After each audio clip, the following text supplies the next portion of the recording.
Hey, thanks for having me. Contradicting I know. Let's talk about Tyranitar. The S tier monster of the game, according to everyone talking about it. You either ban it or first pick it in the draft.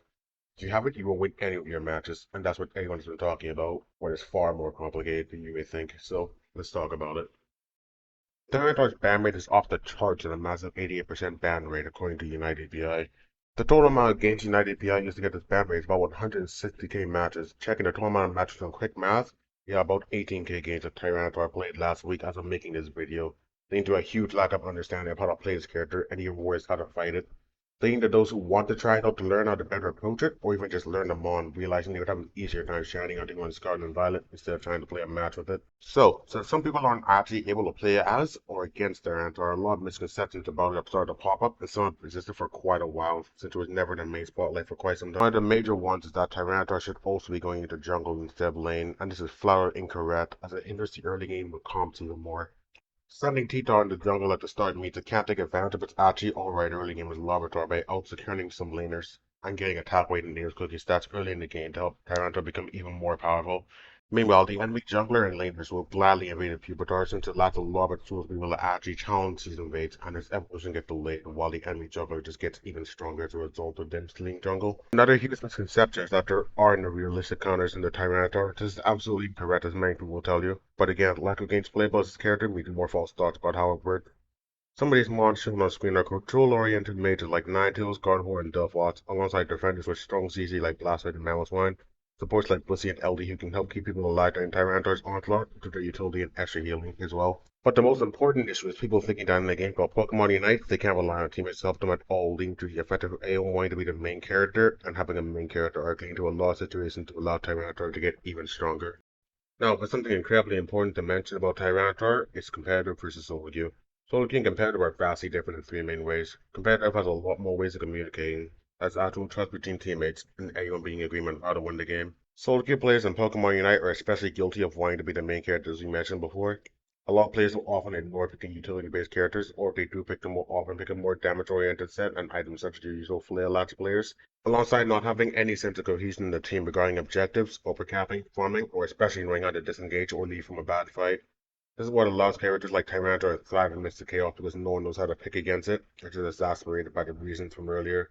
It doesn't matter how bad one player can set you behind, all you need is for one player to make a very obvious mistake and you capitalize off it. And the enemy team comps are often so terribly made that you can freely approach them and destroy them as you see fit. Meanwhile, in competitive play where things are heavily different, Tyranitar instead of being a massive priority pick is instead relegated towards the last pick in the vast majority of situations to avoid being heavily countered, so situations where it appearing are incredibly low. Take the draft on the right side, for example, where a lot of key mons are banned instantly versus the solo key bans on the left, which are often not justified in any means. Then, first pick for competitive is a massive priority pick, then comps are usually made based off of retaining that pick.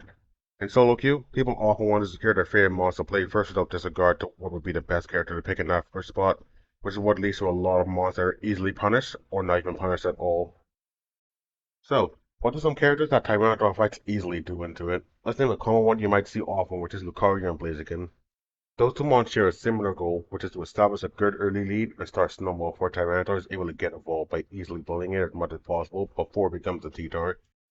Upon T-Tar evolving, it is often not the main focus of those two characters anymore. The main focus is to defeat the ones helping to support Tyranitar due to them having great ways to deal with backline priority targets, and often ignoring Tyranitar as it tries to fight them instead. Meanwhile, some like Serena and Zorak, who reach their spikes much earlier than Tyranitar, are able to also bully it and dive the backline like others have said. But they also have a good matchup in a Tyranitar due to not being able to reliably reach them because of moves like Serena's drop kick, slowing Tyranitar, or Zorak's numerous ways to ignore it or escape it with his high mobility and illusion.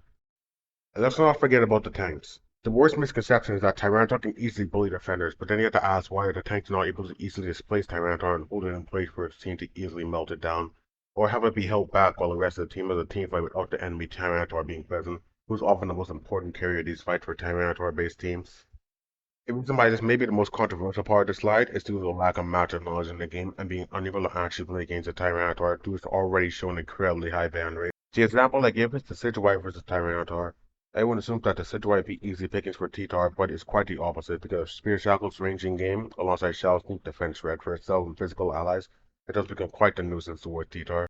This is much more common in solo queue, since teams often don't have a good or if any utility players to help keep the Sidgewai alive, so I could do this rather commonly, leading to it getting easily caught by a lot of assassin-style enemies, which are also very popular in solo queue, letting Tyranitar thrive even more in this matchup. Now, let's talk about Tyranitar itself. Tyranitar is a late-game hyper-K juggernaut of a character with an okay early game as Larvitar, bad post early game as Pupitar, and great late game as Tyranitar. Tyranitar's main job is to encourage team fighting due to how strong it is in those situations. With its true damage, strong AoE damaging moves, your Night Move does the percent-based HP execute, and grants increased tendency to lower the effect of stuns on it. Keeping up with Sandstream, which is Tyranitar's passive, Sandstream, just like the main series game, is where a lot of Tyranitar's bulk comes from. With Sandstream up, Tyranitar gains a huge 65% increase to both defenses. There's a reason why defense dropping moves like Gardevoir's Psychic, Sylveon Hyper Voice, and so on are effective against it. This helps drop T-Tar's HPs much more quickly than it's prepared to absorb. Both Santum and Nature Power have their place, even after the Santum buffs. Santum is great at helping you get on top of a team and punish them for grouping up together and withstanding a lot of melee fighters' damage and beating them easily. Ancient Power is great when you're dealing with a lot of crowd control moves or lots of dash that makes it harder to keep people trapped inside a tomb and on top of you. If you want more info about Tyranitar's moves and to discuss them on, check out Mathcode on Discord. And the site Unite Database, one of the best sites for information on Pokemon Unite. Thanks for watching this video I made. I might do more of these videos if I find a good topic to make one about, so don't expect them to be super frequent as a result, especially since I have a real life job. Thanks to some of the Mathcode contributors and advisors for helping me out a bit with this, alongside Unite Database for the images for the moves and Unite API for the data behind Tyranitar's ban rate. Also shout out to Electric Wind Girlfriend for inspiring me with the format of this video from their own content. Thank you and goodbye.